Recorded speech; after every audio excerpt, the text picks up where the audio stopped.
Welcome to the Alcohol Minimalist Podcast. I'm your host, Molly Watts.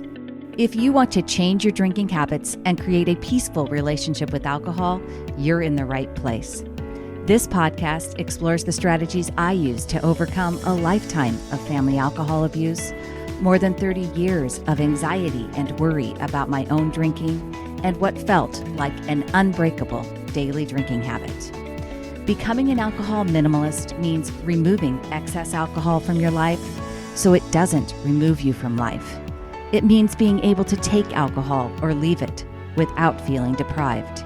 It means to live peacefully, being able to enjoy a glass of wine without feeling guilty and without needing to finish the bottle. With science on our side, we'll shatter your past patterns and eliminate your excuses. Changing your relationship with alcohol is possible. I'm here to help you do it. Let's start now. Well, hello and welcome back to the Alcohol Minimalist Podcast. With me, your host, Molly Watts, coming to you from, it's a dry Oregon this morning. It's cool out. There are raindrops still hanging around on the branches of the trees. There's more rain in the forecast, of course, because it's spring here in Oregon. But right now, I just came in from a nice 2-mile walk. If you've listened or to recent podcasts I've shared in the Facebook group, I'm on this morning light routine that I am just loving. So dive back in a couple of episodes ago. I talked about it or come visit us in the Facebook group. I'm talking more about morning light and why it's so valuable for us. But I am getting myself out, regardless, rain or shine here in Oregon, for my morning walks. And this morning, I just didn't happen to get hit by any raindrops. So it's a good day. I am sharing this week on the podcast. Actually, before we get there, I do have a prize winner this week. It is, if you'd like to be entered into the prize drawing, I do a prize drawing every other week for some alcohol minimalist swag. All you got to do is leave a review of the podcast or of my book, Breaking the Bottle Legacy, wherever you listen to podcasts, wherever you pick up the book, and I will find you, add you into the drawing. Today's winner is Wendy WNNY. Wendy WNNY. You submitted a podcast review and just said, thank you for your words of wisdom. I appreciate you very much. Well, thank you. I appreciate you listening. And so, like I said, go enter in if you are the winner. So Wendy WNNY, please email me, molly@mollywatts.com. Let me know that is you, and I will mail you out some alcohol minimalist swag. All right. Okay. On to this week's show. This is a podcast or an interview that I did a bit ago with Ian Blessing. Isn't that a great name? Ian Blessing. And Ian is a co-founder of All the Bitter, non-alcoholic bitters company.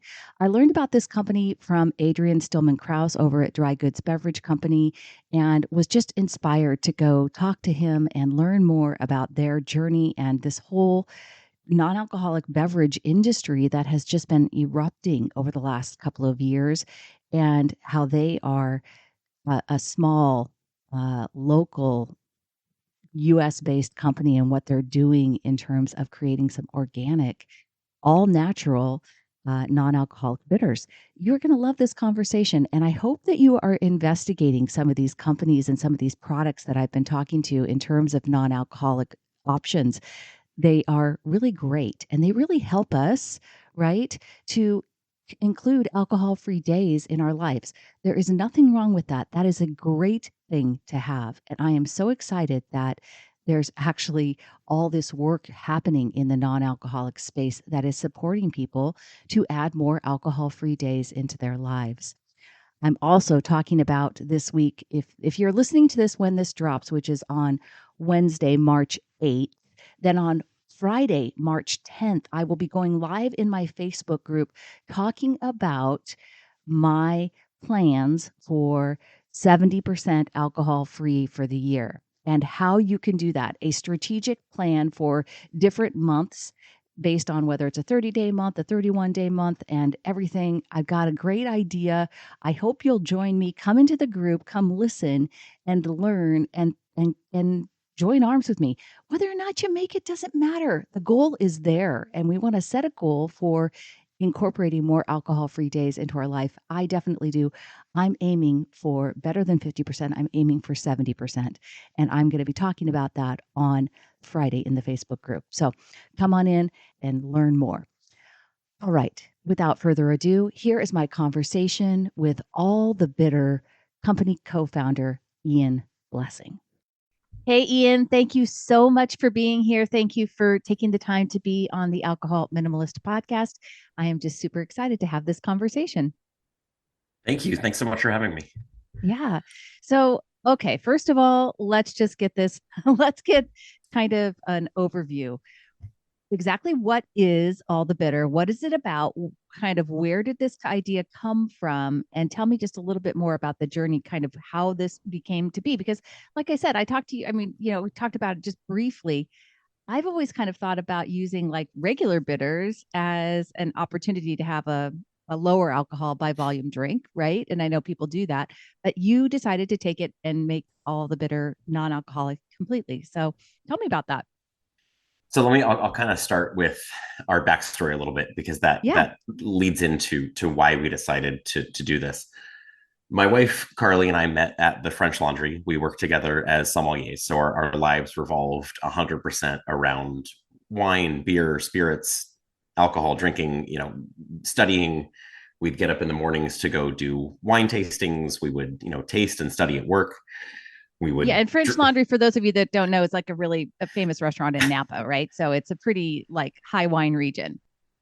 Exactly, and we spent essentially all of our time either working with or just consuming wine for ourselves, and we drank too much. Yeah, that's a fact. We drank too much, and we had kids and decided when our first son was a few months old that we were going to quit drinking, that we couldn't continue to drink the way that we were. um, Kids don't care if you're hungover. Kids don't care if you are, still drunk at 3 o'clock or 4 o'clock in the morning. They are going to wake you up and need things. And it became very obvious very quickly that we couldn't continue living the way that we were. So we both decided to quit drinking. That was a little over 3 years ago, and we got really quickly, the timing, fortunately, of the non-alcoholic beverage space, of the Yeah. boom of the craft non-alcoholic beer market, which is a crazy Hmm. thing to say, but that boom started right around the same time. And we discovered that there were non-alcoholic IPAs, non-alcoholic stouts and porters and sours, and all of the same, beers, the same flavors that we love so much. We realized that we could continue enjoying those flavors and enjoying the ritual of drinking those things without the negative consequences that we were trying to avoid. So we pretty quickly dove way, way, way down the rabbit hole and built a bar with 70 plus non-alcoholic spirits, a wine fridge full of non-alcoholic wine and beer. And we're making, amazing, delicious non-alcoholic cocktails every night. But we realized that one of the things that was really missing from the marketplace, there were so many options for spirits, but one of the things that was missing were truly non-alcoholic cocktail bitters. Hmm. And this leads into now why create non-alcoholic cocktail bitters? Because as you touched on, you can add a couple dashes of Angostura or any other traditional cocktail bitter to either a non-alcoholic cocktail or a glass of soda water and create a very, very, very low alcohol drink. Right. You can keep it under 0.5% alcohol. You can even you can keep it technically non-alcoholic. Or if you're adding a few more dashes, it'll raise the alcohol percentage slightly. It might be end up being 1% if you add let's say 5 dashes of Right. bitters to a drink. Still not going to get you drunk, not going to get you buzzed. It's the Right. same thing as vanilla extract. There's no problem with that, but it's an entirely personal decision. Decision. Sure. we Yeah. we keep we don't drink, but we keep alcoholic bitters on our bar. We use them occasionally. We use ours more now because we enjoy them. But Uh-huh. we still, I don't have a problem using alcoholic bitters in my drinks. But lots of people do. There's a ton of non-drinkers, I'm sorry, that fair enough aren't comfortable, with putting a few dashes of 40% alcohol on top of their otherwise non-alcoholic drink. You're Right. you're adding a very little amount, but it doesn't change the fact that it's still 40 to 45% alcohol. Right. There's a comfort level. You can absolutely take the top off that bottle of Angostura and drink it, and you will get drunk. You can absolutely get drunk on bitters. Yeah. I don't know that you'd want to, but wow, Yeah, that just sounds. you certainly can. There are cocktails that are made with 2 ounces of bitters. Yeah. It will get you just as drunk as anything else. But of course, using it in small amounts doesn't have that effect. So we wanted to create an option for the folks out there that weren't comfortable using alcoholic bitters and were essentially cut off from so many wonderful cocktails like an old fashioned, a Manhattan, a Right. Sazerac, all these drinks that you can now make with non-alcoholic spirits, but you previously had to use an alcoholic cocktail bitter. We wanted to create essentially analogs, kind of one-to-one replacements for the traditional bitters out there, like Angostura, Peychaud's, and orange bitters. We wanted to create something that was still unique. Our bitters are very herbal. They're very unique. They don't taste like anything else, but they are close enough to those traditional bitters that if you were making a non-alcoholic cocktail, you can very easily just swap them in and not have to, kind of worry about how much alcohol you're adding to your drink. Right. And I love these. And also the thing I love about your story and and bitters in general, right? I mean, there are actually good health benefits to including bitters in your life, the non-alcoholic version of them. Obviously, when we are talking about alcohol, and I talk about it all the time here, whenever you're drinking alcohol, and even if it is a low alcohol by volume, spirit like a bitters is, you are still consuming alcohol, right? Which is, and the safest amount of alcohol is 0. So when you are making a conscious decision to be alcohol free, you can also incorporate these non-alcoholic bitters into your life for positive health benefits that exist within them as well, right? Absolutely. And that was one of the before we got started, that was one of the most important things to me was blending both flavor and function. And cocktail bitters, it got their start in the 1800s. They were taken as a daily tonic. They were taken as medicine. Digestive, right? Digestive Correct, bitters. yeah. That's kind of the idea. Yeah. Well, they were back then. They were used for a wide range of crazy things that obviously they didn't actually do. It was a bit of a snake oil thing. They were supposed to cure jaundice and kidney failure and erectile dysfunction and the whole thing, bad back, everything. They were touted as being a cure all for everything. We know that they don't do that, but they do absolutely AKA benefit. Just another reason for somebody to get to drink it in the first place. Right? Well, correct. And that's where the evolution of bitters to cocktails came in, is that at some point somebody said, these don't taste very good, but I'm supposed to take them as medicine. So what if I mix them with a spirit? What if I mixed it with whiskey or brandy? Right. That'll make it taste better. It's the spoonful of sugar. Except that spoonful of sugar was 2 ounces of liquor. At 9 o'clock in the morning as you were waking up. And it was like, no, honey, I have to take this right now. So one thing led to another. And eventually cocktail bitters came to be a key ingredient in cocktails. They never lost their functional benefit. Bitter flavors, bitter roots, bitter herbs essentially wake up our digestive system. You when you taste bitterness, your brain says, oh, I'm probably not supposed to be eating this. And it starts to produce more bile. It starts the digestive juices flowing essentially, and gives you an easier time digesting your food. So there's still inherently a wonderful benefit to bitters, whether alcoholic or non-alcoholic. That bitter flavor is incredibly beneficial. We decided to stick to the same traditional flavor profile as the modern cocktail bitters that you'll find on the market today, but really decided to lean into those functional benefits and those functional ingredients. So rather than just using gentian, which is a very classic bittering agent, we decided to also include dandelion root and burdock root and yellow dock root and ginger and milk thistle seed and adaptogens like holy basil and schisandra berry and all these wonderful things that work really well in the flavor profile of bitters, but also really do a wonderful job of helping your digestive system, help, clean your liver, help you detox, help clean your blood, all those things that you get the benefit of while you're just enjoying a tasty drink. It's not like having to Yeah. take your medicine. You're just like, I want a nice drink right now. And you get that nice benefit from it.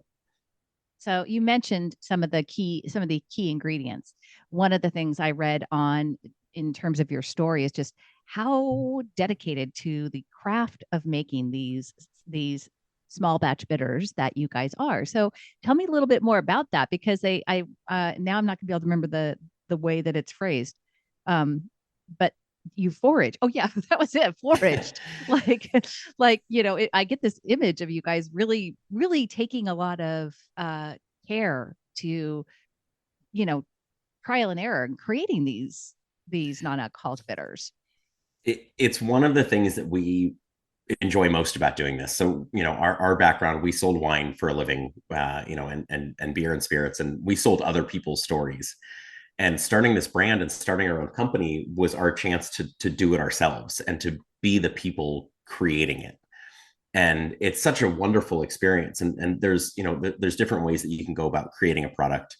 Most products are made by somebody else. You Mm-hmm. develop a recipe, a formula, and then you have a co-manufacturer make it for you.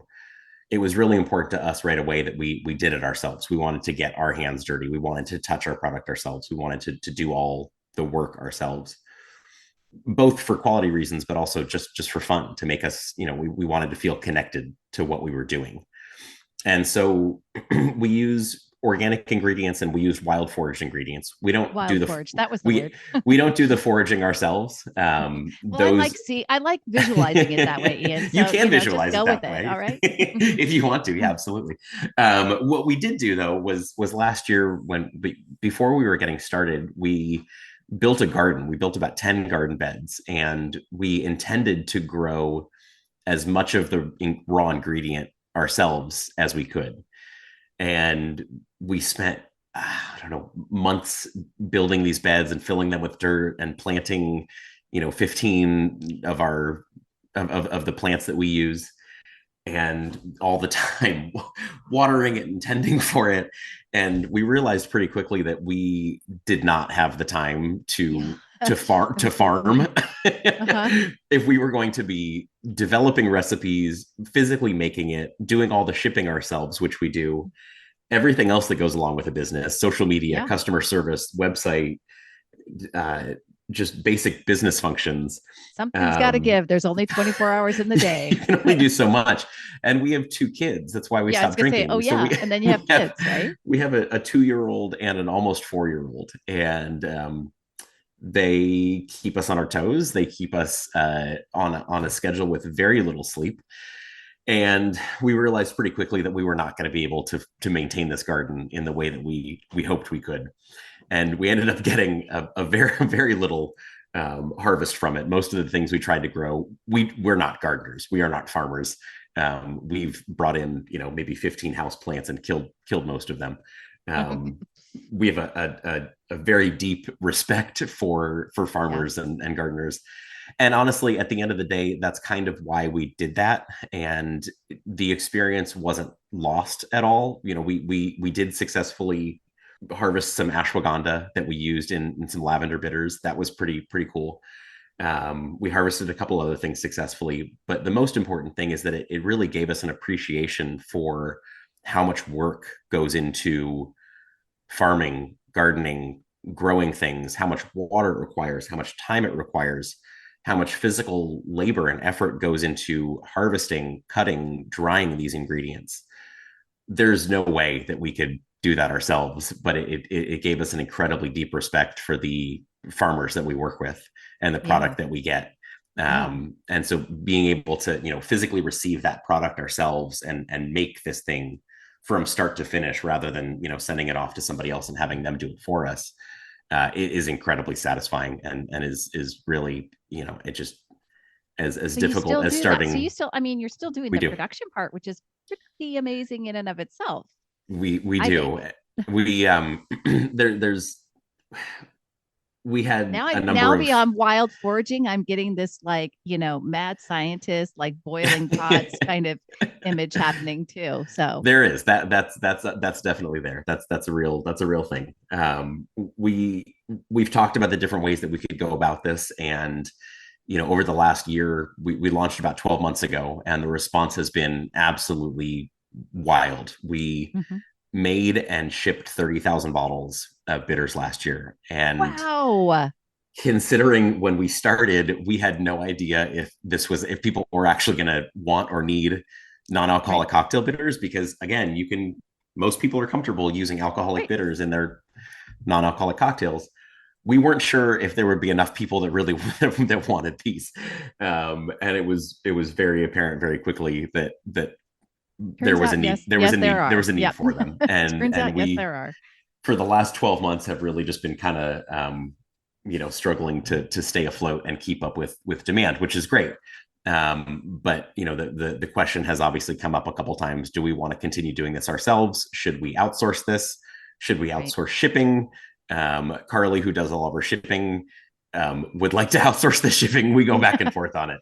But everything that we do has had such a positive impact on the folks that purchase our bitters. And it's obvious when you open that package that it was made by real people, that it was not assembled by by an assembly line. It was packaged by a real person who actually made this and put love and care into it. And that's a feeling that's kind of hard to come by, in the modern world with Yeah. most of what we buy. And I think it's really obvious when you open our package, which is what we were going for. So we decided to continue doing this ourselves the way that we're doing it now, but to scale up, to get bigger tanks, better equipment, hire some employees, get a bigger Yep. space. So we're in the process of doing that right now. We're doing a very small scale up. We were working out of about 150 square foot area of a shared commercial kitchen. And we moved into a larger dedicated room in the same commercial kitchen that's about 450 square feet. So All not right. much bigger, but we have 3 times the space now. Mhm. So we got some of that equipment, we got those tanks, and we're working on making bigger batches faster and better than we did Mhm. before, and hiring some employees to take a little bit of that day-to-day work off of our hands, while we still will be there physically, overseeing it and jumping in, and we'll still be doing plenty Yeah. of the dirty work, but we'll have some assistance with it, which we haven't really had in the last 12 months. That's awesome. That's awesome. I appreciate the decision to stick with it in terms of keeping it in your purview at a certain point in time. If you really get, well, I don't even think you do. I mean, I think you just, you get to the next, you do what you do, what you've done, and go from the 150 square foot to the 450, and then you eventually build your own commercial kitchen, right? I mean, you Yeah. don't have to outsource. And I think that is a great lesson for people, especially in this world where we're so quick to send off our control to something else. And it seems like it can sound like the right answer for a lot of people. And I appreciate the decision to keep it. Just a quick break to talk with you about Sunnyside. You hear me talk about it on the podcast, and truthfully, I have so many students and group members that share with me how Sunnyside is their preferred tool. It helps them build their healthier drinking habits and really create that peaceful relationship with alcohol. It's a tool that I feel very confident in recommending. And the Sunnyside team has recently, in September, launched a new iOS app. And that iOS app is going to just enhance the existing text message experience. It makes it easier to build healthier drinking habits for anyone looking to cut back or simply drink more mindfully. The new Sunnyside community is also available only in the new iOS app, and it gives you access to an engaged community of like minded people who are also on a journey to cut back on drinking and build healthier drinking habits. It's a safe, private space, and you'll get access to inspiration and advice from Sunnyside members as well as coaches. I encourage you to go check out Sunnyside. Go to www.sunnyside.co/Molly to get started on a free 15-day trial. That's www.sunnyside.co/Molly. Tell me about the flavors, the flavor profiles that you all have that are not the same names as the traditional bitters, but what they correlate to. Yeah, so we started with very intentionally three bitters that were inspired by what's kind of the holy trinity of alcoholic cocktail bitters, what you'll find behind every bar.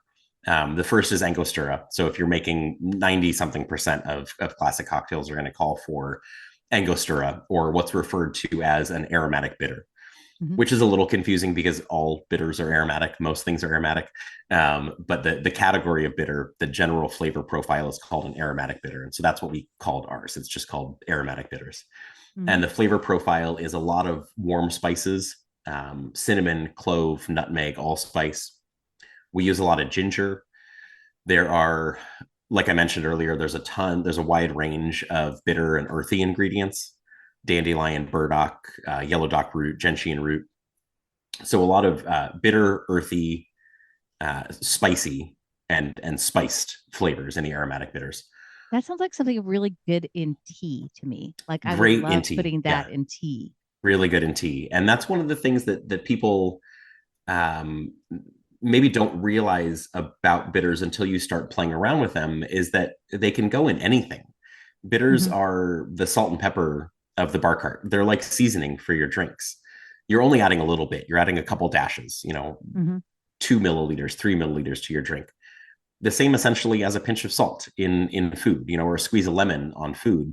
It's really meant to highlight existing flavors in your dish or your drink, to balance things like sweetness or tartness, and to add a little bit of its own unique additional flavor. So that bitterness is balancing elements of the drink, but it's also lending just a little bit, because you're only adding a couple dashes. It's lending its own bitter flavor, its own spiced flavor, and whatever else is in that particular bitter. So, for instance, our New Orleans bitters, which is inspired by a very classic bitter called Peychaud's, which is used in a Sazerac cocktail. A lot of the same warm spices, but the difference in ours is that you have tart cherry in there. We use hibiscus, rose hips, and a really good amount of anise, which is the classic flavor profile of Peychaud's. Right away, immediately when you smell it, you're going to get a big hit of anise. So if you don't like licorice, for instance, if you don't like that anise flavor, you're probably not going to enjoy these. But if you do, the combination of flavors is absolutely wonderful. It's our most fruit forward bitter because it does have that cherry. But it's just super complex and tart and really just kind of wonderful on its own. That's our favorite to just mix, I think, with soda water to make a bitters and soda. That, along with a squeeze of lime, is really satisfying. But yeah, you can use any of these in coffee, tea, water, ginger beer, tonic, cocktails, obviously. But any number of drinks you can add these to. So that's our New Orleans bitters. And the last is an orange bitter. The inspiration for ours came specifically from a classic orange bitter called Regan's, which has a good amount of cardamom and coriander. So we use that in our bitter as well. But again, like the rest of our lineup, it's kind of classically inspired, but still entirely unique. We use a wider range of herbs, of roots. There's a very interesting herbal flavor and aroma to our orange bitters. We use lemon balm in there, which really separates it and makes it very distinct from any other orange bitter that I've tried. Again, along with a host of warm spices like cinnamon and ginger and nutmeg, and there's a couple other things in there as well. But a very bright, kind of zesty flavor profile, while still being pretty warm and herbal. Just a very, very complex bitter. Wow. I'm excited to get all these, try all of these. I'm really like I can see so many uses for them. I know that for one of the things that I've learned is the tannins in tea kind of can be similar to people, especially for wine drinkers. In general, the non-alcoholic wine industry seems to be not quite as sophisticated as everything else. No one seems to be able to, very few non-alcoholic wines that people really truly love, and especially for red wine drinkers. And so one of the things that I've heard or learned is that the tannins in tea for people that are red wine drinkers, they can be really appealing. So I can see that maybe, combining tea and non-alcoholic bitters would be something that, and especially maybe the one with the tart cherry in it, might give somebody a real, a Absolutely. red wine-ish experience, I Yeah. guess. Yeah. No, you're 100% correct. There's a trick with tea.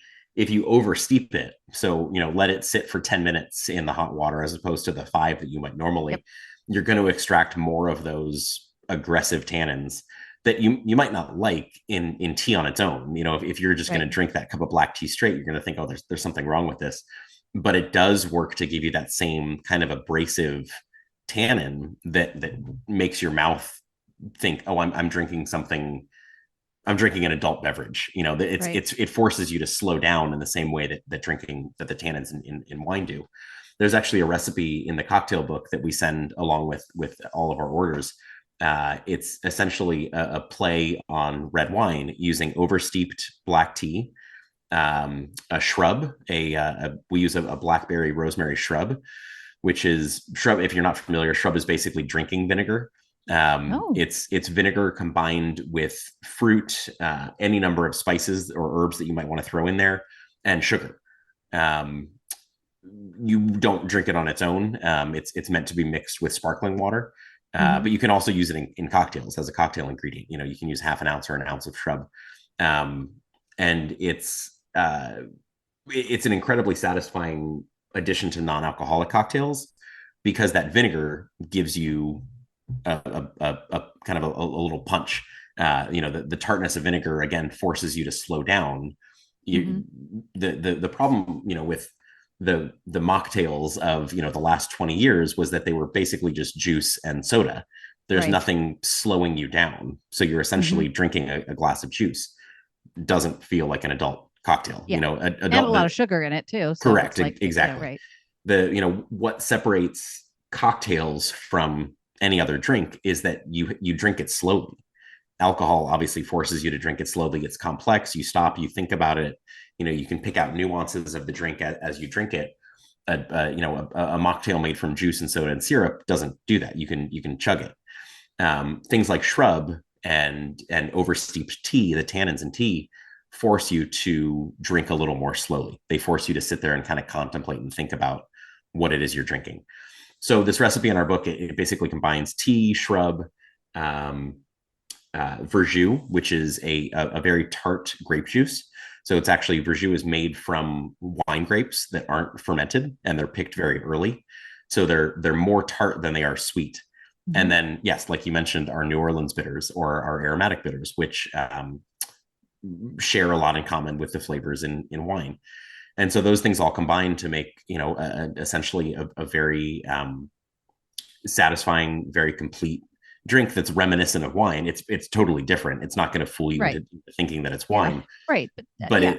it does provide the same kind of satisfying experience where it's balanced. There's there's a long finish. There's a roundness of flavors. There's a beginning, a middle, and end. There's an interesting aroma. You can sit there and actually smell it, and taste it and sip on it and enjoy it for a little while. This coming from a sommelier, folks. So obviously, yeah, right. You know your stuff. So I would bet that recipe is one worth checking out. Ian, tell the folks here how they can learn more about All the Bitter. So our website and our social media are going to be the best places to go. Our website is allthebitter.com. And you can find us on Instagram and Facebook. We don't do Twitter um, That's or okay. TikTok. Just yep, right. We're Yeah. not there yet, but Instagram and Facebook, you can find us at All the Bitter. Awesome. We will put that in the show notes, folks, so you can check it out. I just can't wait for people to go check more out. I hope Carly is ready to do some more packaging because I have a feeling that you're going to get some more interest here. She is. We are as difficult as it is to ship 30,000 bottles of bitters in a year. It's something that we we love and is incredibly gratifying and satisfying. So we'll look forward to it. Yeah, this has been it's been a great year, and I can only imagine things are going to keep growing for you. So all the best. Congratulations on it. And like I said, folks, we'll put links in the show notes. Ian and I are working on a discount code. We'll probably pop that in there too. And check it out, allthebitter.com. I think you're going to love it. I can't wait to try it. If you liked it, loved it, I'd love to hear from you. So thank you, Ian Blessing, for being on the show, and all the best to you, Carly, and the kids. Thanks so much for having me, Molly. Thank you for listening to the Alcohol Minimalist Podcast. This podcast is dedicated to helping you change your drinking habits and to create a peaceful relationship with alcohol. Use something you learned in today's episode and apply it to your life this week. Transformation is possible. You have the power to change your relationship with alcohol now. For more information, please visit me at www.mollywatts.com.